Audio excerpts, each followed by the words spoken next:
Let's start with ACC Commissioner Jim Phillips. Commissioner, the floor is yours. Good afternoon, everyone. Thank you all for your interest and for taking the time to join us today to discuss our groundbreaking alliance. First, I want to thank Commissioners Warren and Kliavkoff for their partnership, transparency, and commitment during our discussions over the last month or so. We never could have reached this point without our collective engagement, shared values, and open and honest communications. Similarly, I also want to acknowledge our chancellors, presidents, and athletic directors who have been instrumental in getting us to this point. Their leadership is second to none. Our discussions centered on the unprecedented environment within college athletics today and how best we, together, could address the challenges ahead, from the potential significant changes to the NCAA structure and governance, to the impacts of the Alston decision and the implementation of name, image, and likeness, from enacted and potential state and federal legislation to the postseason in college football. There are simply many critical discussions to engage in and decisions to be made in the coming months and years that will shape college athletics for decades. And we believe that together, along with our colleagues across the country, we can help play a formative role in both. What became clear from our conversations is that our institutions share values, interests, and a genuine and dedicated commitment to the overall educational missions of our world-class institutions. Collectively, our 41 schools are aligned in our emphasis on educational outcomes and on providing first-class experiences for our students who elect to participate at the highest level of intercollegiate athletics in America. Our everyday commitment to more than 27,000 student athletes within our three conferences will only be enhanced by this new alliance, allowing us to more effectively advocate and work constructively with all other conferences to achieve the best possible balance of education, competition, and commercial activity driven by the best values of higher education. As I'm sure you read in our news release, while motivated by our shared interest and common desire to help shape the future of college athletics, we are also driven by the exciting potential of a football and women's and men's basketball scheduling partnership, as well as unique collaborative events for our Olympic sports.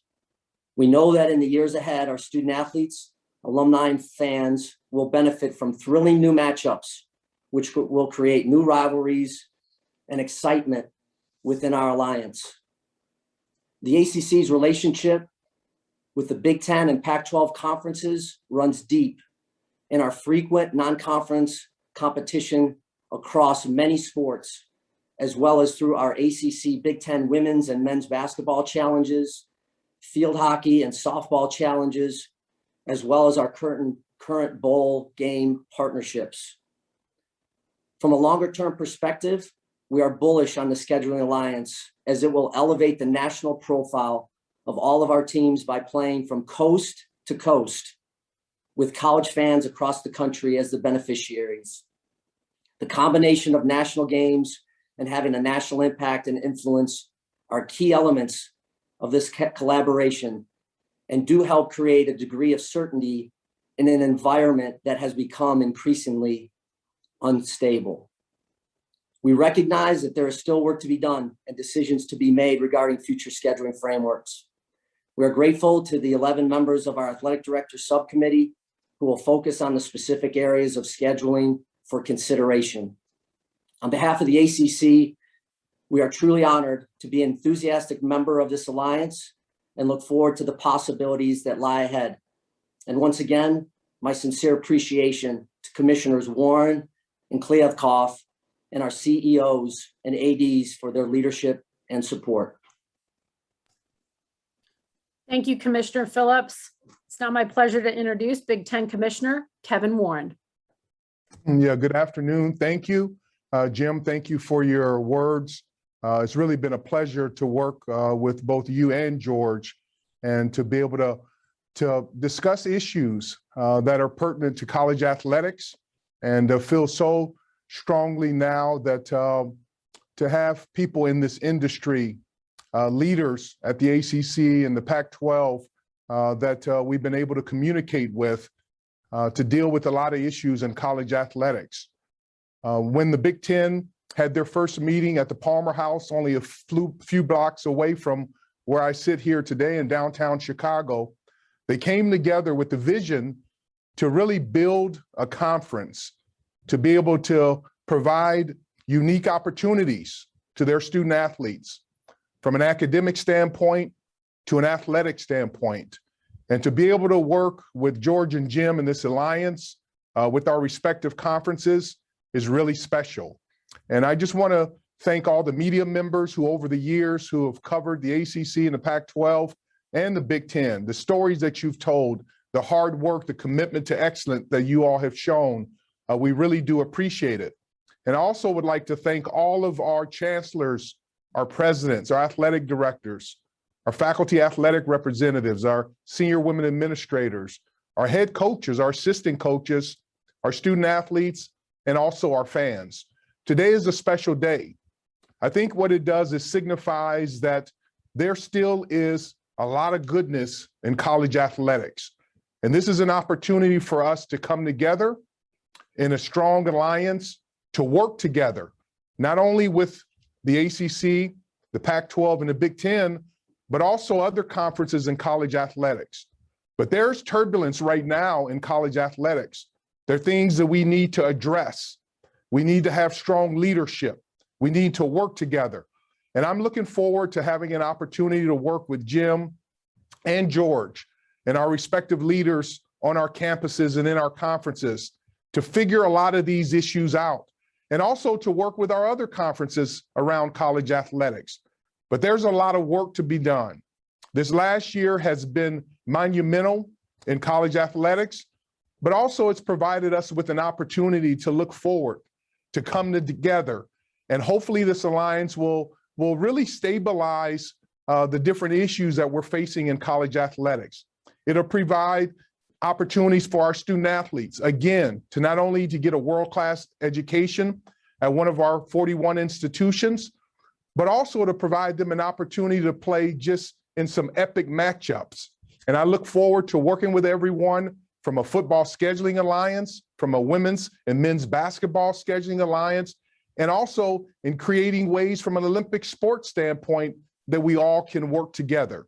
But again, I think we have to keep in mind what brought us to this day, what brought us all to college athletics, and that is the student athletes. We need to make sure that we have shared values, we keep academics first, we keep our integrity and honor and collaboration together. And I look forward to not only the coming days, the coming months, but also the coming years, and the impact of us forming this alliance will have on college athletics as we look over the horizon. So again, Jim, George, and all of the people on our various campuses, thank you for being leaders. Thank you for working together. Thank you for being honest with each other. And we look forward to working together with you, with our bowl partners, with our network partners, to figure out ways that we can make college athletics even more special than it already has been. So with that, I'd like to turn it over to George. And George and Jim, again, I look forward to working with you all on a regular basis. Thank you, Commissioner Warren. And again, it's my privilege to announce Pac-12 Commissioner George Gliavkoff. Commissioner, the floor is yours. Thank you, Amy. I want to start by thanking my fellow commissioners as well from the ACC and Big Ten, Jim and Kevin, along with all of the presidents, chancellors, and athletic directors from each of our three conferences who have come together to make today's alliance announcement possible. More substantive and complex issues have emerged in college sports in the last 3 months than in any other similar time frame in history. The Alston decision, state and federal legislation, the NCAA's Gender Equity Review Report, the future structure of the NCAA, CFP expansion, and of course, conference realignment. The foundation of college sports is in many respects in turmoil. But these matters, while challenging, also present once-in-a-generation opportunities for the leaders in college sports to reevaluate long-standing ways of conducting our business, hit the reset button, and come together to make a positive difference in the future evolution of college sports. Despite the shifting landscape, there are some critical constants among many in college athletics, and specifically among every one of the 41 member institutions in our three conferences.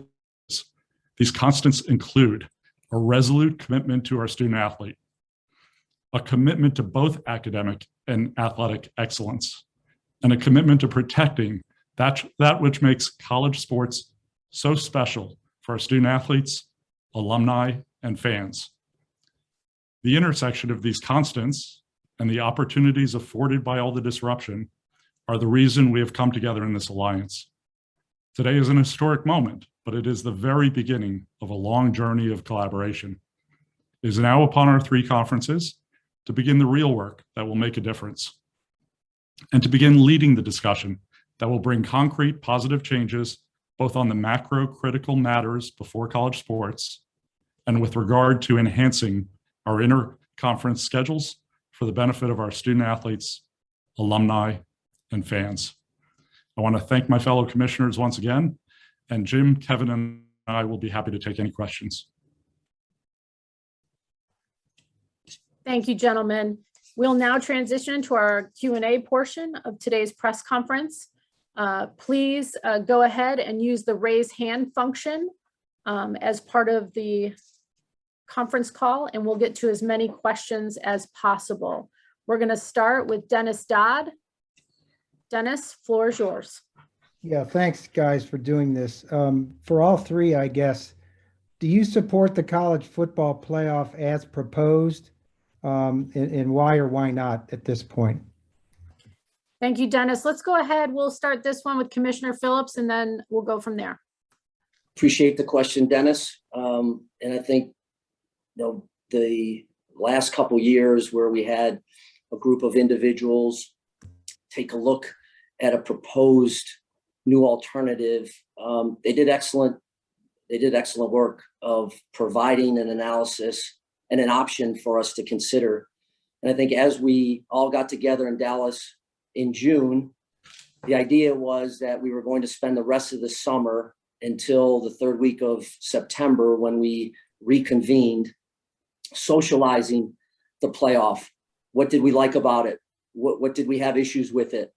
Did it make sense? Too many games? What did it do to the bowl structure and the bowl system itself? And so certainly from an ACC standpoint, we haven't made a final decision about where we will fall. We want to take the whole entire period in order to really vet it thoroughly. And like I'm sure has happened with the Big Ten and the Pac-12, we've started at the CEO level. We've gone to the ADs, the SWAs, FARs. We've gone to the student athletes, the coaches, to collect as many data points as we can in order to give the best assessment and read possible. So that's where we find ourselves in the ACC, Dennis. Commissioner Warren? Yes, Dennis, thank you for your question. Thank you for joining, and just thank you for your hard work in covering college football and college athletics. I'm a big believer in expanding the college football playoff, but also I'm a big believer in being methodical and doing our homework. One of the things that I promised in our last CFP meeting is that we would do our homework. And I've had an opportunity to talk to well over 100 individuals in our Big Ten footprint. I mean, we've talked to all of our football head coaches, our athletic directors, many of our student athletes, our chancellors and presidents, and we'll be talking to our faculty athletic representatives and our SWAs and just gathering feedback. And so I think we need to be very methodical as we make decisions, because this will impact our student athletes. And so we need to think through, the length of the season, health and wellness issues, not only physical, but also mental, primarily the academics. How does this impact final exams? We're in the Midwest, we're in cold weather climates. We need to make sure our stadiums are winterized. How does this impact our network partners? all of these different issues need to be reviewed, analyzed, and assimilated. We're still working on that now. I'm looking forward to our meeting in September. But again, the committee led by Greg Sankey and Craig Thompson and Jack Swarbrick and Bob Bosley did an incredible job. They spent hours upon hours of looking at these different issues. So we're still unpacking this information, but I do think whenever a decision is made, we need to make sure that we have an inclusive voice. We need to make sure we keep our student athletes at the center of all of our decisions, do the right thing by them. And I'm confident, and not only in Jim and George, but also all of our other brethren around college athletics, and that we'll make the right decision and do the right thing at the right time. And it's I appreciate the leadership of Bill Hancock and his staff with the CFP. They've done an outstanding job. So these the future will be interesting as we work through what is the right thing to do for our student athletes and for the game of college football. I'll just briefly add that the Pac-12 is 100% in favor of expansion of the college football playoffs, that there are issues at the margins, although I'll repeat what Kevin and Jim said, which is the work that was done by the committee to come up with the 12-team playoff is exemplary. There's a lot of really, really good stuff in there, but we're going through a process, as both of my colleagues mentioned. And for me, that means condensing my visits to every single school so that they're terminated by September 28th, so I can get face-to-face feedback from every one of our universities. I was in Boulder, Colorado yesterday. I'm in Eastern Washington today. And we're all doing this work so that by September 28th, we have very good feedback to provide back to the broader committee. Thank you. We'll take our next question from Pat Forty. Thanks, gentlemen, for whoever can answer this. There are obviously some big ideas here, but there's not much in the way of a timeline. I understand that could be a bit of a moving target, but the word I've seen is whenever it's practical. Can we at least give some rough ideas what is practical in terms of scheduling in football games, basketball games, women's basketball games? Commissioner Warren, can we start with you for this one, please? Sure, Pat. Good to hear your voice.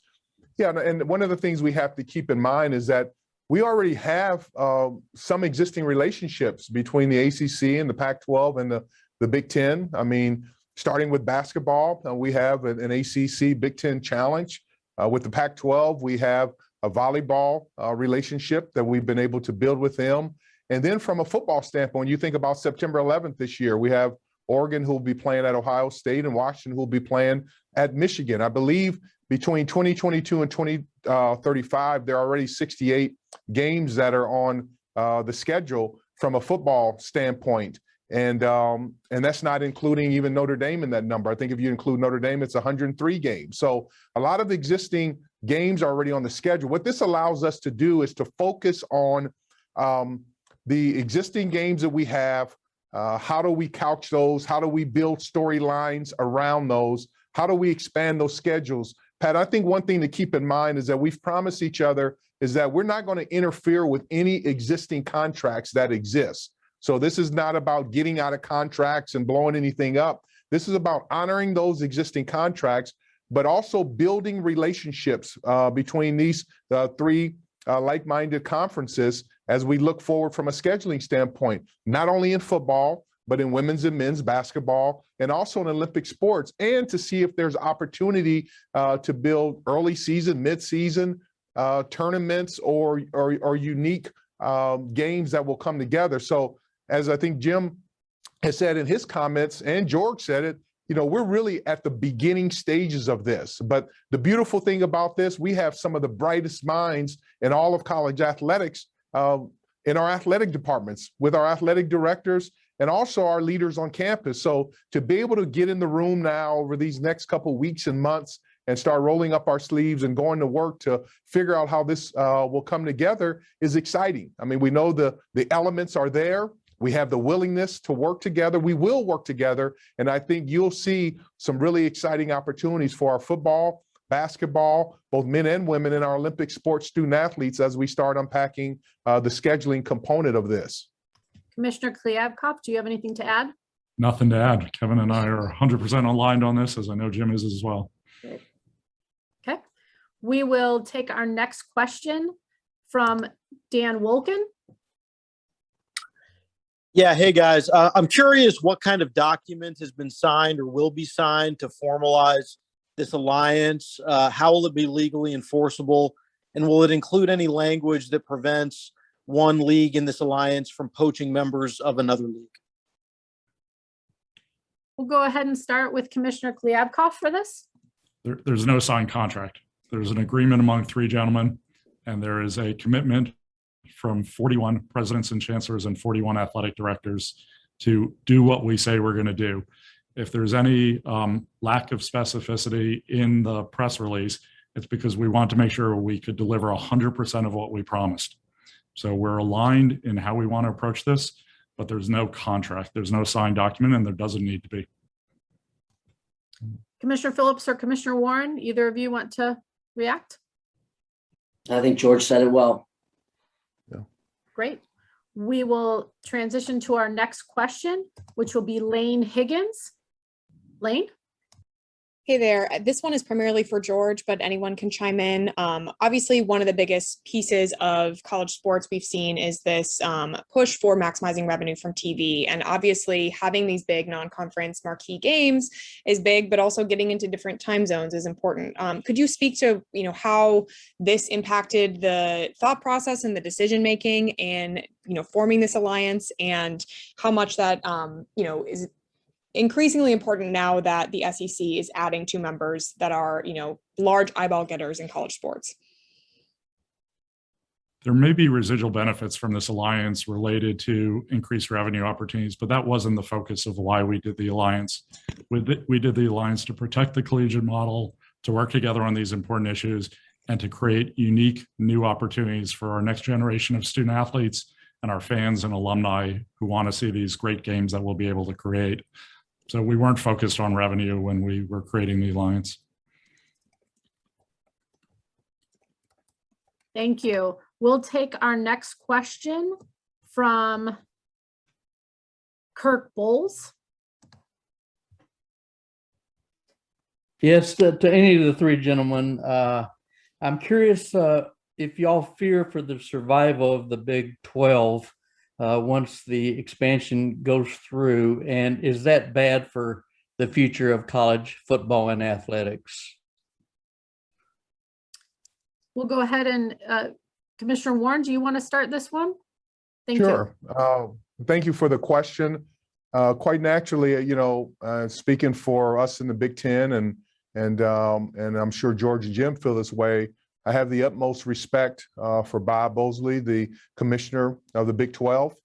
He's been a great leader in the Big Ten at Iowa and in the Pac-12 at Stanford, and also with the Big 12.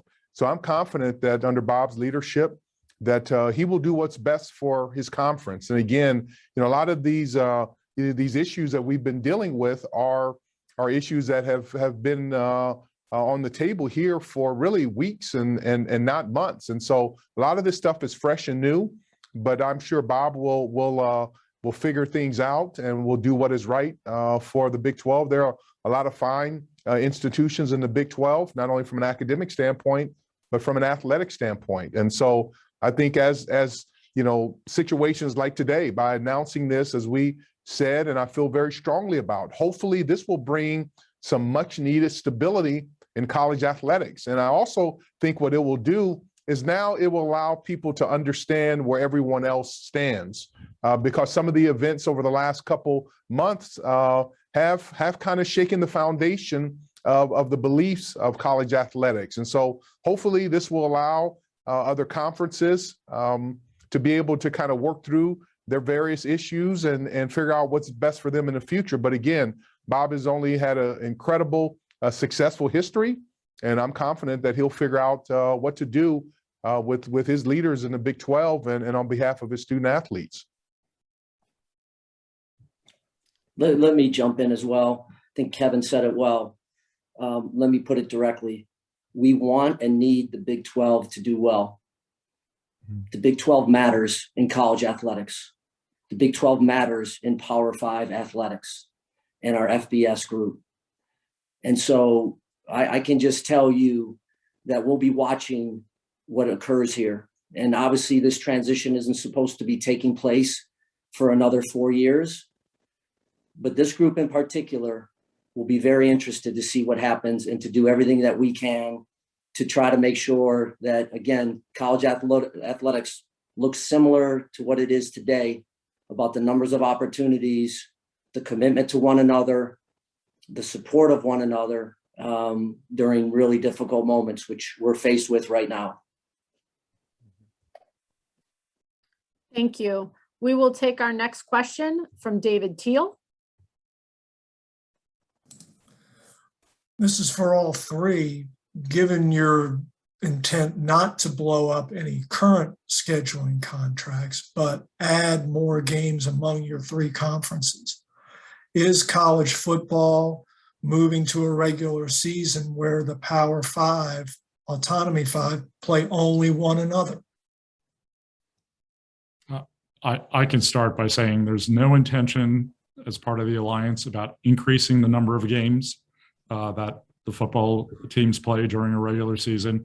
And there is no intention to stop our teams from being able to, within the alliance, also schedule games against any other conference that they want to schedule games against. They'll have flexibility in games that they'll be able to schedule. And it's our hope that they continue to schedule games against other Power Five conferences and other conferences in Division I as well.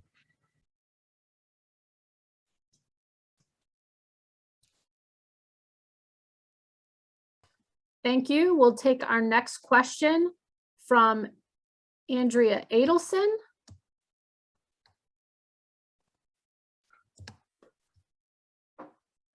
Hi, everyone. Thank you for doing this. For all three, if I could, if the finances weren't really the sole focus, and there has been a lot of discussion about the SEC pulling further ahead financially, what is this alliance specifically going to do to help that if the finances aren't something that you guys are focused on?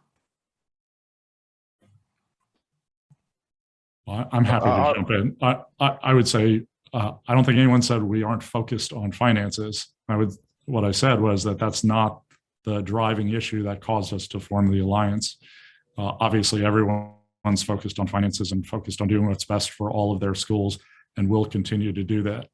I think the creation of these interconference games across all time zones with interesting new matchups provides all of us the opportunity to think about how that benefits our schools long term.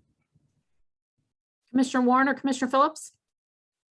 Yeah, I think George, said it well. So I think the biggest thing is for us to start as far as what's the right thing to do.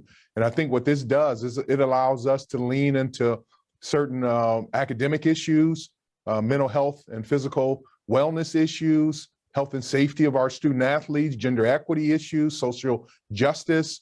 It allows us to take a look at, all of those things that we're facing now on a daily basis that impact our student athletes.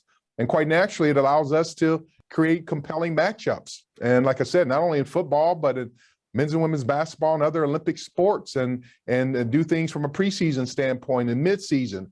We just will work through a lot of different ideas. And one of the things we're fortunate to all have great media partners. And just with the changing climate and in the media landscape on just linear television and from an OTT standpoint, there will probably be some unique opportunities. But one of the things that we've promised ourselves is do the right thing for the right reasons, for the right people, and that is for our student athletes. And in doing so, I think it'll be very clear that other unique opportunities, not only from a media, but from a business standpoint, will be created, but for the right reasons at the right time. But today is really, is a signal that three strong conferences have an opportunity, who have shared values and to be able to work together, and who want to prioritize the things that we feel that are important in college athletics at this point in time. I would just add one other element, because I think both George and Kevin answered your question well, Andrea. But at times we understand the financial piece, and it usually is the driver of a lot of decisions. And I can speak to you directly in the sense that this was a time that we felt we had a responsibility to stabilize a volatile environment, to focus in on the things structurally that we have to do if we want to see college athletics not only survive, but excel. And that is new government instruction, Alston, what we're faced with the transfer portal, etc. And so sometimes it can't be driven by money. Sometimes it has to be the fundamental components of the enterprise that you fight for, that you have a responsibility for, and that ultimately you're committed to making sure that it lasts for the next generation of student athletes. And this is too important to too many student athletes across the country, 500,000 or so. The collegiate model, though imperfect, is a place that allows access and affordability to a group of young people that may have never accessed higher education or ever have had a chance to pay to go to college. Thank you. We will take our next question from Bruce Feldman. Thanks, Amy. Question for you guys just from earlier about there being no signed document. I mean, Jim, you just talked about stabilizing a volatile environment. I mean, what do you say to people who listen to that and think, you know, I mean, I've talked to some Big 12 ADs who felt like the Big 12 was as stable as it's been for the last decade. To have no signed document, you have 41 different schools. Obviously, there are some that are going to seem to have more leverage than others, who would, you know, to think that there is no signed document, that this alliance isn't very binding at all. How do you ensure people feel like this is actually has some strength where you don't think somebody's going to pull an end run or do something outside the alliance to better their own specific situation? I'd say this, Bruce, it's about trust. It's about, we've looked each other in the eye. We've made an agreement. We have great confidence and faith. Our board chairs have looked each other in the eye and have committed to the same level of support and connection to one another. Our athletics directors have done that. And so if that's what it takes to get something considerable done, then, you know, we've lost our way. Of course, binding contracts serve a purpose. But at this juncture, that to us wasn't a critical element of it. And we'll certainly see where all this goes. But I know what we discussed. We all know what we discussed, and we're very confident about executing on all that's been described today. Bruce, good to hear your voice. And again, I think it's a great question. And even though I'm a lawyer, I mean, but one of the things that one of my most favorite law professors at Notre Dame would say that if you have to go back and look at a contract that you signed, you probably entered a deal with the wrong parties. And then I think what that says is, our contracts important? Absolutely. They're critically important. But where we are in college athletics right now, what we really need is things to be stable. There's a lot of uncertainty right now. I mean, you look at the NCAA going through the Constitutional Convention review. I mean, we have NIL, we have Alston, we have CFP expansion, we have the gender equity, you know, issues. I mean, we have many issues that we have to deal with, and especially conference realignment. And so we just felt that we could look each other in the eyes, shake each other's hand to say that we have a fiduciary responsibility to the past student athletes, our current student athletes, and the future student athletes to be able to do something that is right, you know, for once, and to really work together. And I can speak from experience. My father was a student athlete in the 40s at Arizona State University. When fought in the war, came back and finished his degree. My brother was a student athlete in the 60s at Stanford. I was a student athlete in the 80s, and my son is a student athlete right now at Michigan State. So just speaking from experience, that whole essence of college athletics has run through my family all the way since the 1940s. And it gave people who look like me an opportunity to go to college, to be able to compete athletically, to get multiple degrees, to be able to learn about teamwork and honor and faith and camaraderie and integrity. And so I'm a big believer that there are some times in life that you need to be able to work together and do what's right for the right reasons. And I think what this shows today, even to our current student athletes, that adults can come together, can work together, can keep their word and do what's right for the younger people who are looking up to us. So it's been a proud moment to be able to work with Jim, to be able to work with George, to be able to work with all of our campus constituents to come together and let's do something that's well needed at this point in time. Show some leadership. All of the other accoutrements will come at the appropriate time.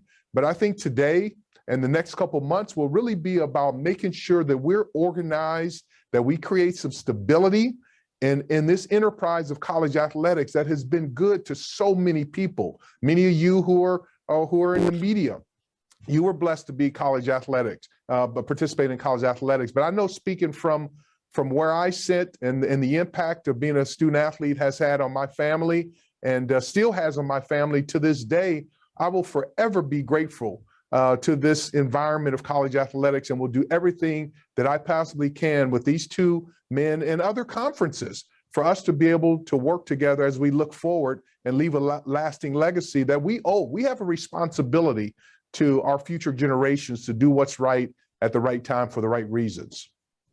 Today is a press release, but it's also a commitment, and it's a commitment among 41 institutions. And I would say what my parents taught me, which is don't measure me by what we say, measure us by what we do over the coming months and years and decades. And I couldn't be happier about the alliance, and I'm okay with there not being a signed contract. We didn't even focus on that, didn't even talk about that. We'll take our next question from Adam Rittenberg. Yeah, hi guys, just thanks for taking the time. I'm just curious, of all the factors that may have motivated this discussion and the ultimate alliance, how much was the SEC's expansion with Texas and Oklahoma in that process? How much did that factor in, whether it didn't at all or did at some point when you guys were putting this together? I'll answer that to start. Adam, good to hear your voice. I have great respect for the SEC. I have great respect for Greg Sankey and his leadership. I would say one of the most powerful mentors in my life was Mike Slive, who was the SEC commissioner before Greg, who helped train Greg. Mike had an important just role in my life. My son is an SEC graduate. He received an undergraduate degree from Mississippi State University before he became a grad transfer to Michigan State University. And so even as late as yesterday, we have weekly calls with our A5 commissioners, and Bob and Greg and George, Jim, and myself were on the phone call. So we communicate regularly. And quite naturally, I think what the SEC had an opportunity in accepting Texas and Oklahoma to their conference. I think what that did is that allowed all of us in college athletics to maybe take a step back and take a step forward to really start evaluating what will the next 1, 3, 5, 7, 10, 15 years look like in college athletics. I mean, quite naturally, because we're in this business, we're always aware of conference realignment. I mean, the Big Ten has grown over the last couple of years by having individuals from other conferences join. So that's always there. But I just think, from where we sit, we have to be aware as far as what's going on. I mean, even one of the things that we learned from COVID last year is that we live in uncertain times. So I wouldn't say this is a reaction to Texas and Oklahoma joining the SEC, but I think to be totally candid is that you have to evaluate, what's going on in the landscape of college athletics. But with all the things that we are facing, which we've talked about on numerous occasions and where we really are, this is a year for seismic shifts. And I think it's really important to make sure that you are aware of all these different things going on and make sure that from our individual conferences that we do all we can to make sure we protect our conferences and build strong, relationships to make sure that we protect our student athletes. I would also just add, Adam, appreciate the call. In the history of college athletics, one expansion of a conference has usually led to another, to another, and to another. And to the three of us, We felt the stabilization of the current environment across Division I and FBS and Power 5 in particular. This was its chance for a new direction, a new initiative that I don't think has ever been done before, and felt that that was the most appropriate step at this current time. And we're proud of it. We really are. And I think we all believe this is the right step in order for all of us to move forward at a critical juncture. Again, when you talk about a new governance structure, the 21st model of the NCAA, Alston, we're all dealing with that. So we're better together than we are separate. But I think you have to have a group that really understands that expansion doesn't mean you end up changing membership across multiple conferences in a significant shortened period of time. Thank you. We're going to take two more questions. The first one here is from Nicole Auerbach. Yeah, this just a quick question about that football scheduling piece that is to come for George and Kevin. To make this work, would you need to go down to 8 conference games? Nicole, good to hear your voice, and you always ask those pointed questions. I mean, that's one of the things that we will have to address at the appropriate time, because as we said, one, we promised that we're going to keep all of our existing contracts and games are in order. As you are aware, some conferences have 8 games. We're a conference that has 9 conference games. So all of those different issues, you know, which we knew were on the horizon over these last couple of years, now with the scheduling allowance, they're put on the table now, that we'll have to address those to make sure that we're able to expand the relationship with the ACC and the Pac-12. So that's one of the items that we definitely will be working with through our leaders in our conference. That's one of the reasons why I'm so excited about having former coach and athletic director Barry Alvarez from Wisconsin join our conference office, because he now will be an asset to all of us here to be able to work through from a coach and administrator and leader standpoint. But those are the kind of issues that we'll be dealing with over the next, weeks, months to years as we look forward to building the scheduling alliance together. We have a contractual commitment through the end of our media rights term to play 9 conference games. So to move to fewer games sooner than 3 years, we'd need to have a partnership with ESPN and Fox to do that. Although I think there's a compelling argument that the games that we could replace those with, if they were in the alliance, would be very compelling and worth making that move sooner. But we'll work through that with our media partners and with our alliance partners.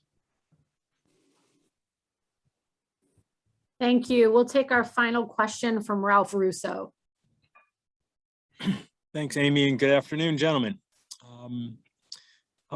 Interested in something of a timeline of this, and I guess I would ask who brought this up first? Like whose idea was this initially to get the ball rolling? I'll jump in there. It was, I think, 3 motivated commissioners that felt that this was the time for us to come together and do something that we felt collectively was the right thing at the right time. The timeline per se, it's been over the last month or so that we've literally been married to one another and connected more maybe than we have been to our spouses, with the time and effort and commitment we've had to being together, both in face as well as through normal means of communication. And as far as the execution of it moving forward, it begins now. It begins today. We have a wonderful group of 11 athletic directors that represent the 3 conferences that have had a chance to meet several times already and push this thing ahead. And I think the one thing we all appreciate and understand is the practitioners, the directors of athletics, they're going to have to execute this, and it's going to have to work. And we have 41 unique schools. And so it may work sooner for some schools in some leagues before it does for all. But again, I think we're all bullish about being able to really execute on what we've described today. Well said. Thank you all, gentlemen. We appreciate your time today and your leadership on this alliance. We appreciate all of our participants for joining us and the attendees as well. We hope you have a great afternoon and thanks so much.